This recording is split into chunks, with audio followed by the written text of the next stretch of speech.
The night was quiet in the small town of Abalemba. The rain had just stopped and the smell of wet earth filled the air. Inside the small town hospital, two women were in labor. One was Amaka, a poor trader who sold vegetables in the market. The other was Bimp, the elegant wife of Chief Duro, one of the richest men in Abalemba. Both women screamed in pain, both prayed for safe delivery, but their hearts carried different fears. Amaka's husband had left her months before, saying he could not raise another mouth to feed. She had no one waiting outside, no family, no gifts for her child. She feared giving birth to a child who would suffer the same way she did. Bimp, on the other hand, had doctors, nurses and relatives all around her. People waited outside the maternity ward with baskets of fruit and gifts wrapped in gold paper. Her husband had even promised to donate money to the hospital once his heir was born. At midnight, both women delivered their babies almost at the same time. Bimp gave birth first, a strong healthy boy who cried loudly and kicked his legs. Amaka's baby came a few minutes later, a weak, quiet child who barely moved. The nurses congratulated both women, but Amaka noticed how one of them smiled more warmly at Bimp. "Such a strong baby," they said, rocking the wealthy woman's child gently. As Amaka lay on her bed, she looked at her baby. He was tiny, his breathing soft and uneven. She touched his little hand and whispered, "My son, please don't leave me." Tears rolled down her face. She turned her head and saw Bimp's baby in a cradle beside hers, wrapped in a blue blanket, sleeping peacefully. For a moment, envy filled her heart. When the nurse left to fetch warm water, Amaka looked around the room. Bimp had fallen asleep after the delivery. The babies were side by side, so close yet born into two different worlds, one of wealth, the other of struggle. The thought grew stronger in her mind. Why must my child suffer while hers will live like a prince? Amaka stood up slowly, her legs trembling. She walked to the cradles, staring at the two babies. Her weak baby coughed softly and her heart broke. She looked at Bimp's baby again, strong, beautiful, peaceful. The temptation was like a whisper in her ear. No one will ever know. With shaking hands she switched the babies. She placed the strong baby in her own cradle and put her weak child beside Bimp. She stepped back, her chest rising fast. The room was silent except for the soft breathing of the newborns. Amaka's eyes filled with tears. "Forgive me," she whispered to the baby she left behind. When the nurse returned, she smiled at Amaka. "Your boy looks stronger now," she said without suspecting anything. Amaka forced a weak smile. "Yes, he is a fighter," she replied. Her voice was trembling, but the nurse did not notice. That morning, Chief Duro entered the room with flowers for his wife. He held the small, weak baby and said, "He looks just like you, Bimp." The nurse nodded, unaware of what had happened. Amaka turned her face to the wall, afraid her secret would show in her eyes. When it was time to leave the hospital, Amaka carried the strong baby home. Her neighbors gathered around, congratulating her. "Your baby is strong and beautiful," they said. She smiled, but her hands were cold. Deep inside, guilt sat heavy in her heart. Each time the baby cried, she feared someone would discover her secret. Days passed into weeks. Her strong baby grew fast. People called him Tamawa, meaning mine has come. He was cheerful and full of life. Amaka tried to forget what she had done, but every time she looked into his eyes, she saw Bimp's face. Meanwhile, in Chief Duro's mansion, Bimp worried about her weak baby. "He doesn't eat well," she told her husband. "He cries all night." Chief Duro comforted her, saying, "He just needs time." They named the boy Kunnel, meaning to fill the home.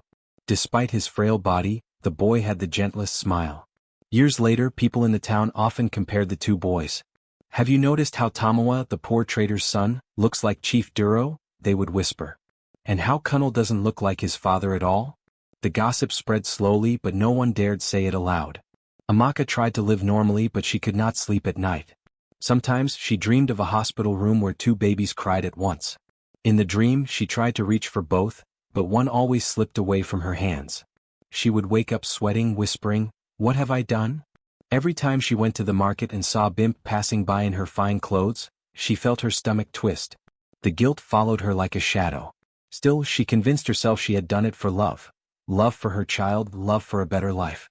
But deep down she knew the truth. She had stolen what was not hers. And no matter how much she tried to forget, the weight of that night stayed in her heart. On the child's first birthday, Amaka threw a small party. Neighbors came with gifts. Everyone said, "Your son is blessed." As they sang and clapped, she forced a smile. Yet, when she looked at Tamawa's happy face, she felt both joy and pain. Her real son, the one she left behind, was somewhere else, maybe sick, maybe crying. She went to her small room that night and held Tamawa close. "You are my son," she whispered. "Even if it was wrong, I did it for you." But her heart gave her no peace. Far away in the large house on the hill, Bimp watched over Kunal, who was weak but smiling in his sleep. She brushed his hair gently and whispered, "You are my greatest gift." Her love for him was pure, unaware of the switch that had changed their lives forever. And so, two children grew under two different skies, one in gold, one in dust, both tied by a secret buried in the night of their birth. Amaka thought she could silence her guilt, but she did not know that secrets have a way of speaking, even when years go by. The whisper of that night would one day return to her, louder than ever. The town of Abalemba slept peacefully, but in one small house, a mother sat awake, staring at her son's face, remembering a choice that would haunt her forever. Years passed quickly in the town of Abalemba. The cries of the newborns faded into the laughter of growing children. Life seemed normal on the surface, but the secret Amaka carried in her heart grew heavier with each passing year. She had taken another woman's child and built her world around that lie. Every time she looked at Tamawa, she saw both her greatest joy and her deepest sin. Amaka had become successful. With the help of the man she later married, a trader named Sola, she opened a small shop that grew over time. They bought land, built a big house, and sent Tamawa to a good school. People in Abalemba called her Madam Amaka, the woman who turned her life around. But only Amaka knew that her fortune had begun with a lie. Tamawa, the boy she raised as her own, was bright and strong. From a young age, he was admired for his good looks and clever mind. But he also grew proud. He liked fine clothes and expensive toys, and he often looked down on the other children in the neighborhood. When Amaka scolded him for being rude, he would say, "Mama, I am not like them. I was born for greatness." His words pierced her heart because she knew deep down that he wasn't truly hers. At the other end of town, Bimp and Chief Duro raised Kunal. Their mansion stood tall, but their hearts were often heavy with worry. Kunal was quiet and gentle, but his body was weak. He got sick easily and couldn't play for long hours like other children. Yet his heart was kind and full of love. When servants scolded him, he smiled and thanked them anyway. When his mother cried at night, he would pat her hand and whisper, "Don't worry, Mama. I'll be strong one day." Chief Duro loved his son, but sometimes he sighed deeply and said to Bimp, "Why does he look nothing like me? And why is he always sick?" Bimp always answered with hope in her voice, "He may be weak, but he has your heart." Still, doubt lived in her husband's eyes. Kunal grew up to love books and helping people. He would visit the market, talking kindly to traders and helping them carry goods. One day he met Amaka at her stall. She smiled politely, not realizing at first who he was. He picked up a basket she dropped and said, "Mama, you should be careful. You work too hard." Something in his gentle tone made her pause. His eyes reminded her of the baby she had left behind. Her throat tightened. She thanked him and turned away quickly, afraid her guilt would show. When she returned home that day, she found Tamawa throwing stones at the neighbor's dog for fun. She scolded him sharply, but he only laughed. "I can do whatever I want," he said proudly. "We are not poor like them." His arrogance cut her heart. She looked at him and saw none of Kunal's kindness in him. The words of the dream came back to her, "You took what was not yours." That night she couldn't sleep. The house was quiet, but she felt restless. She went to Tamawa's room and stood by his bed, watching him sleep. He looked peaceful, but she felt no peace. She thought of Bimp, the woman she had betrayed. She wondered if the weak baby she left behind was still alive. Tears filled her eyes as she whispered, "I'm sorry, my son. I don't even know who you truly are." Meanwhile, in Chief Duro's mansion, Kunal sat by the window, staring at the stars. He had a gentle soul, but he often wondered why he didn't look like his parents. Once, when he was 10, he had asked, "Mama, why do people say I don't look like you or Papa?" Bimp had forced a smile and said, "Because you are unique, my dear." But inside her heart broke. She too had noticed the differences: his skin tone, his quiet spirit, his eyes that looked like someone else's. When Tamawa turned 12, Amaka sent him to a private school in the city. There, he made friends with other rich children. He became even prouder. He began to look down on his parents, calling them local. When he returned home for holidays, he barely greeted the neighbors. One afternoon, when Amaka asked him to help her in the shop, he said coldly, "I'm not meant to sell vegetables like poor people." Those words felt like knives. Amaka slapped him out of anger, then cried after he stormed out. She sat alone that night, trembling. The whisper came again in her dreams, clearer this time. You took what was not yours and now it is slipping away. Far away, Cunnel was growing into a fine young man. Though still frail, he had a warm spirit that drew people to him. He tutored younger children and helped old people carry water from the well. People in Abalemba called him the gentle son of the chief. Yet he never acted proud. He was humble, always saying, "We are all equal under the sun." Chief Duro's heart softened toward him. One day, while watching him help a beggar, Chief Duro said to his wife, "He may not be strong, but he has something more valuable, a good heart." Bimp smiled through tears. "He is our blessing," she said quietly. In the same year, Amaka's business grew larger. She opened another shop and bought a car. Outwardly, she was living her dream. But inside, she felt emptier than ever. Her guilt followed her like a shadow. At night, she often dreamt of 2 babies crying in the hospital. She tried to reach them, but they kept fading away. Then she would wake up with the whisper echoing in her ears, "You took what was not yours." She began to visit the church more often, kneeling for hours in prayer. But no peace came. The more she tried to silence the guilt, the louder it became. Even her husband noticed her sadness. "Amaka, what troubles you?" he asked once. She shook her head, saying, "It's nothing, just old memories." But deep inside, she feared that one day the truth would come out. When Tamawa turned 16, he began to act even worse. He ignored his mother's advice, spent too much money, and mocked the poor. Once, when Cunnel came to their shop again to buy vegetables, Tamawa laughed at his simple clothes. "You dress like a servant," he said. Cunnel only smiled and replied softly, "Better to be kind than to be rich and proud." Those words stung Amaka more than her son. She looked at Cunnel as he walked away and felt her chest tighten again. That night, Amaka could not stop crying. Her husband found her sitting outside under the moonlight. "What is wrong?" he asked. She only whispered, "I made a mistake long ago, one that I can never undo." Life continued, but peace never returned to her heart. The 2 boys lived in different worlds, one surrounded by gold but empty of gratitude, the other surrounded by challenges but full of love. And though Amaka tried to live normally, she knew something was wrong. Her life was built on a stolen truth, and the whisper that haunted her at night was not just guilt, it was a warning of the storm that was coming. The annual festival of Abalemba was always a time of joy. People from nearby villages came to dance, sing, and trade. The streets were filled with color, drums echoed, children ran with laughter, and the smell of roasted corn and spicy meat filled the air. Banners hung from every house and everyone wore their best clothes. Amaka stood by her shop that morning, arranging drinks for the festival crowd. Her husband, Sola, helped her set up, while Tamawa, now 18, stood nearby in his fine white shirt and gold wristwatch. He looked handsome and confident, but his eyes carried pride. People greeted him warmly, and he nodded without much emotion. "You see," Amaka said proudly to a friend. "That's my son Tamawa. He will soon go to the city to study business." But deep inside, she felt a strange unease. She did not know why her hands trembled as she handed change to a customer. Maybe it was the same whisper that had followed her for years, the whisper that told her her secret was not safe. At the same time, Chief Duro and his family arrived at the festival. Bimp walked beside him, dressed in bright blue lace.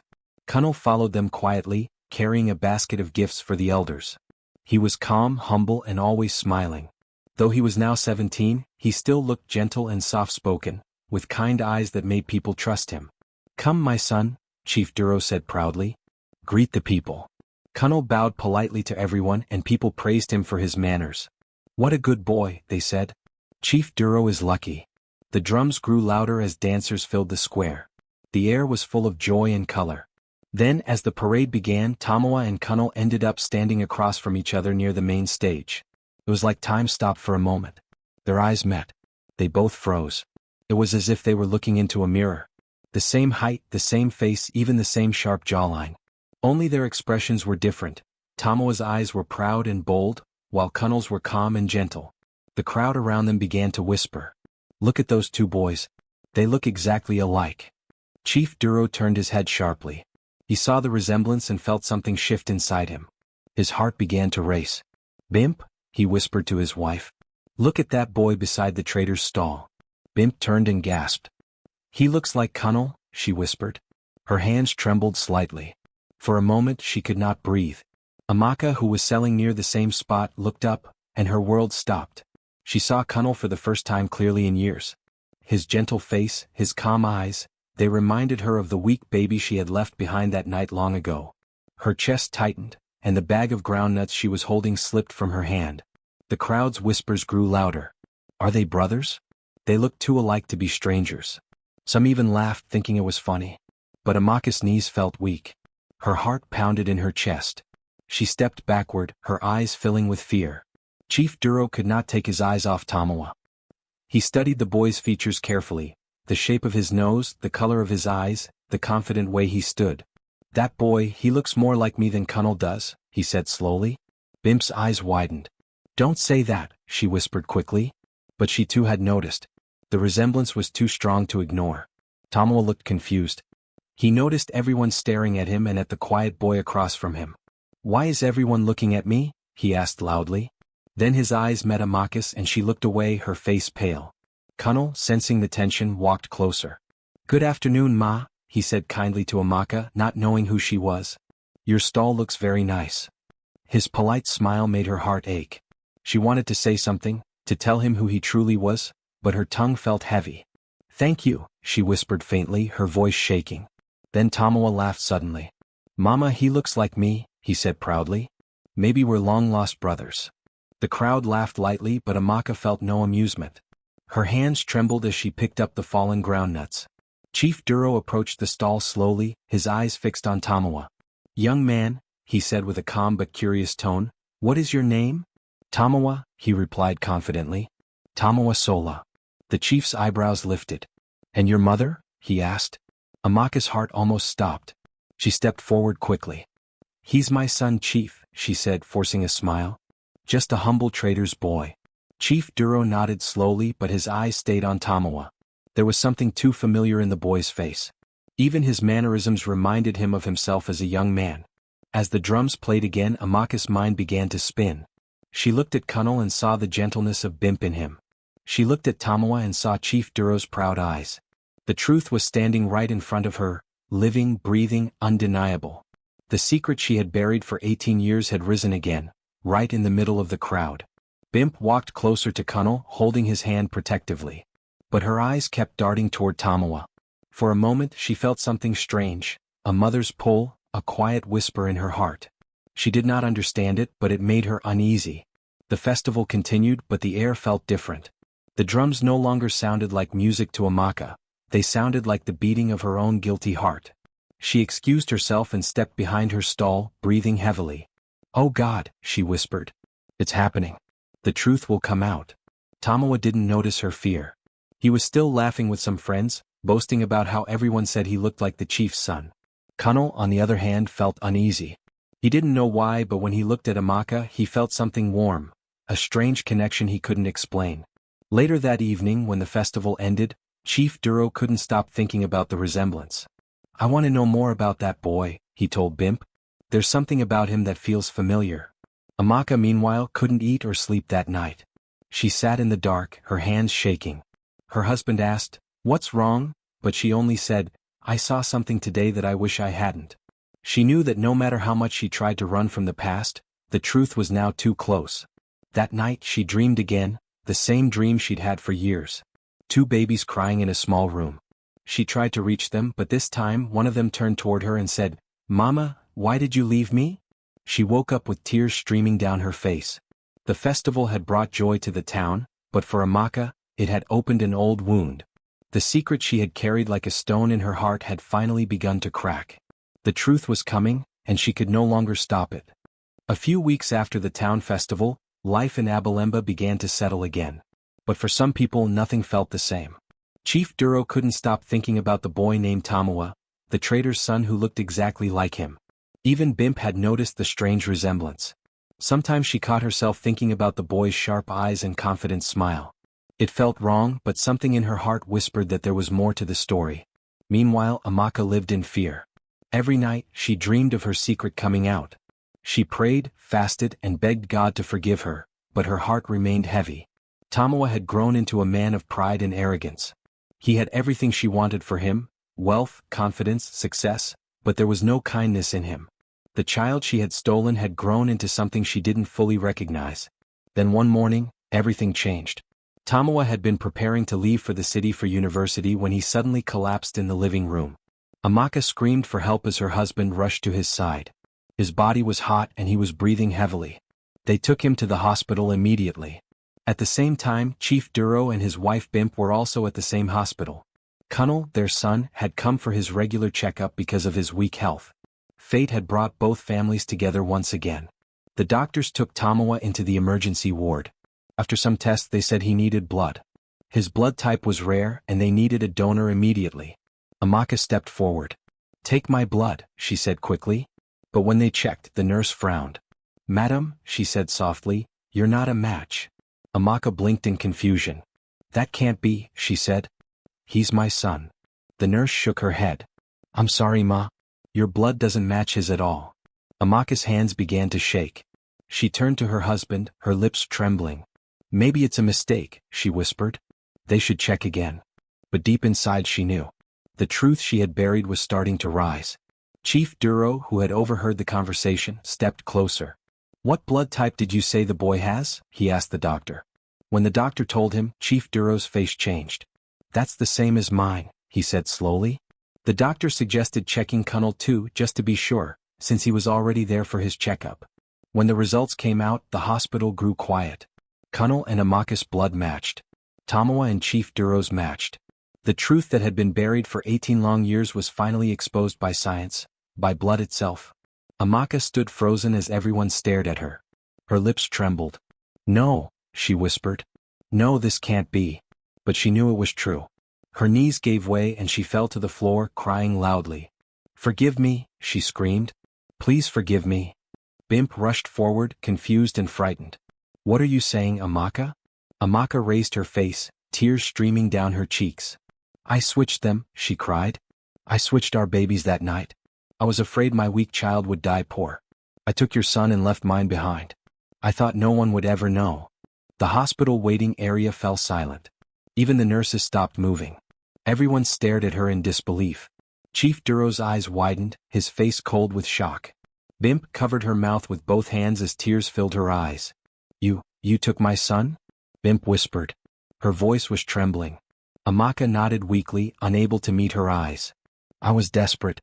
My baby was so small and weak. I thought he would die. I wanted him to have a better life. I thought I was saving him, but instead, I destroyed everything." Chief Duro clenched his fists. His voice was low but filled with anger. "You stole a life that was not yours," he said coldly. "You played God." Amaka cried harder, crawling to his feet. "Please forgive me, Chief. Please. I have suffered with this secret for years. I wanted to tell the truth but I was afraid. I didn't mean to hurt anyone." Bimp knelt beside Kunal, who stood quietly, confusion in his gentle eyes.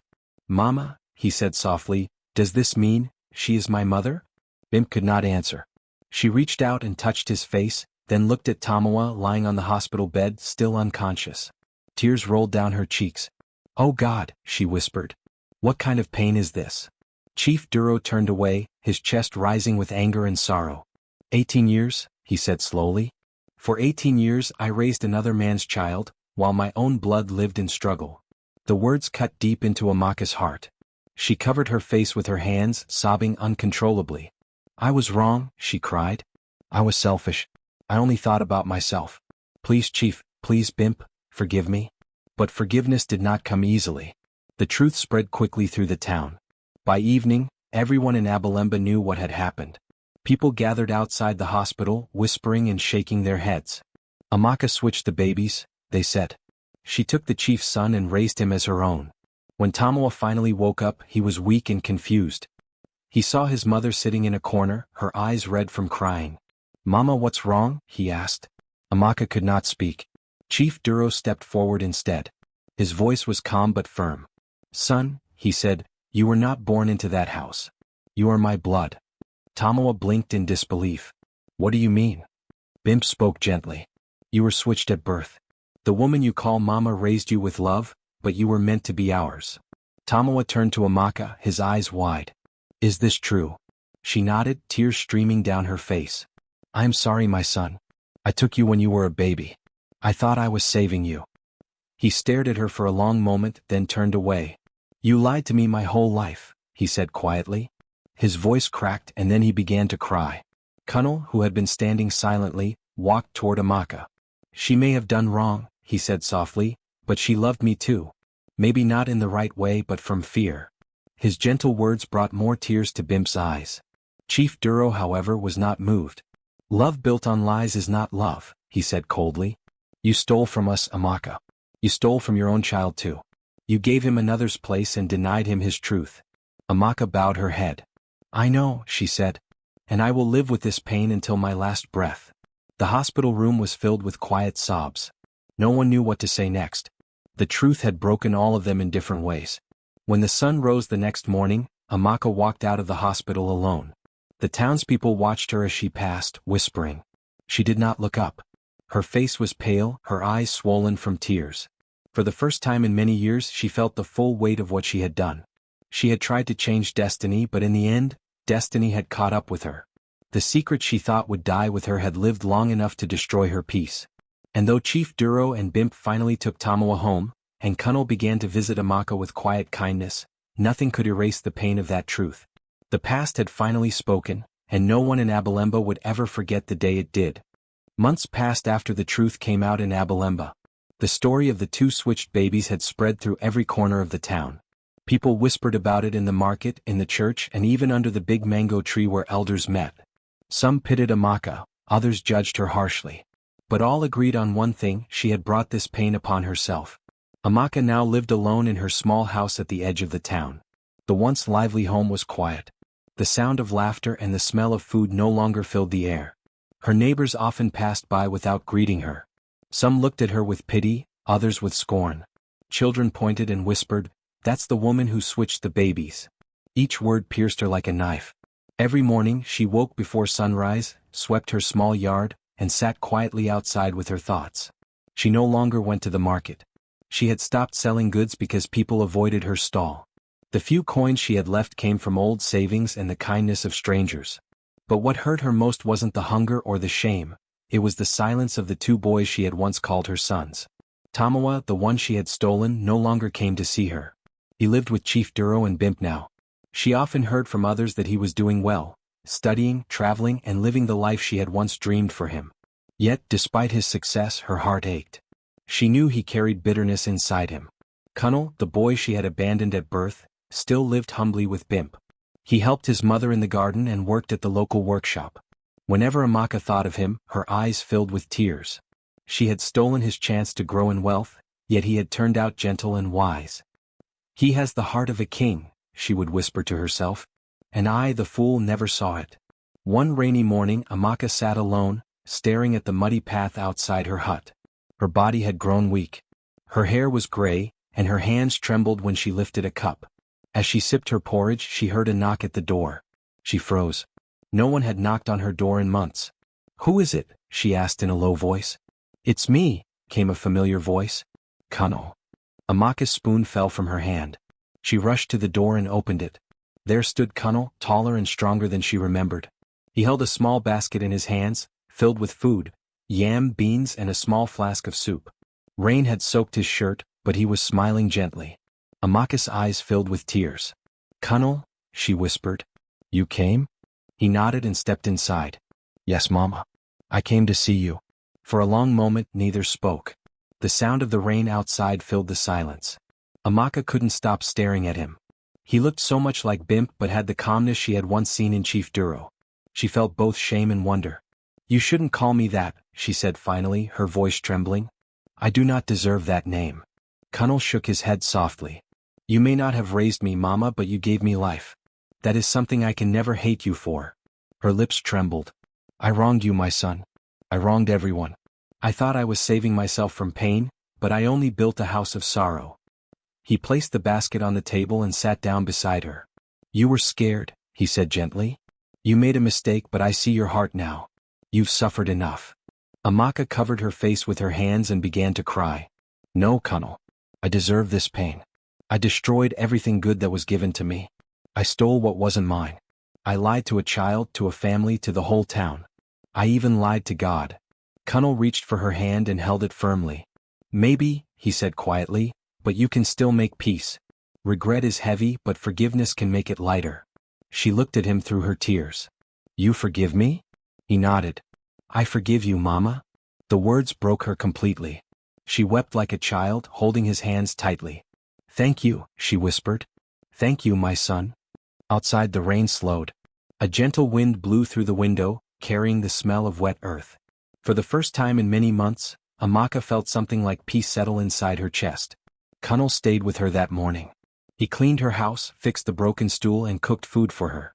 As they ate, he told her stories about the workshop, about Bimp's kindness and even about Tamawa. He's doing better now, Kunnal said. He still struggles with the truth, but he'll come around. One day maybe he'll visit you. Amaka smiled faintly. That day will be my last wish come true, she said. Even if he doesn't, tell him I love him. He may not be mine by blood, but I carried him in my heart every day. Kunnal nodded silently. He could see the deep sorrow in her eyes, but also something else, a quiet acceptance. She was finally facing the truth she had hidden for so long. As the sun broke through the clouds, Amaka stood up slowly and walked to the window. The rain had stopped. The sky was clear and blue again. She turned to Kunnal and said softly, Lies last a moment, but truth lasts forever. I learned that too late. Kunnal watched her quietly. It's never too late to live in truth, he said. You've done that now. She smiled, a tear rolling down her cheek. Maybe, she whispered. But I wish I had known this before the pain. If I could go back, I'd hold my own child and tell him that love is not measured by riches, but by peace. The day passed gently. When Kunnal finally stood to leave, Amaka walked him to the door. She placed her trembling hand on his cheek and said, You have your father's heart and your mother's soul. Be kind, Kunnal. Never let anger stay too long. He nodded, holding back his own tears. I'll come again soon, he said softly. She smiled. Even if you don't, I have peace now. Kunnal turned and walked down the muddy path. Amaka stood by the doorway, watching him disappear into the distance. For a long time she stayed there, her heart full, not with sadness but with quiet relief. That night she sat by the window watching the moonlight fall on the earth. The forest beyond her house shimmered in silver light. She closed her eyes and whispered a prayer. Thank you, God, for mercy. Thank you for letting me see truth before the end. In the days that followed, people in Abalemba noticed small changes. Amaka began greeting her neighbors again. She returned to the market, not to sell but to sit and share stories with the old women. Sometimes, when young mothers passed with their babies, she would smile at them and say, Raise them with truth. No matter how hard life gets, never build happiness on lies. Her story became a quiet lesson in the town. Parents told their children, Remember Amaka, the woman who switched the babies. Her regret taught us that lies never sleep. And though she lived simply until the end of her days, she lived honestly. The townspeople who once judged her began to see her differently, not as a monster but as a woman who learned too late what truth really means. And when the wind passed through the village on quiet nights, some said it carried her soft whisper. Lies last a moment, but truth lasts forever. The end.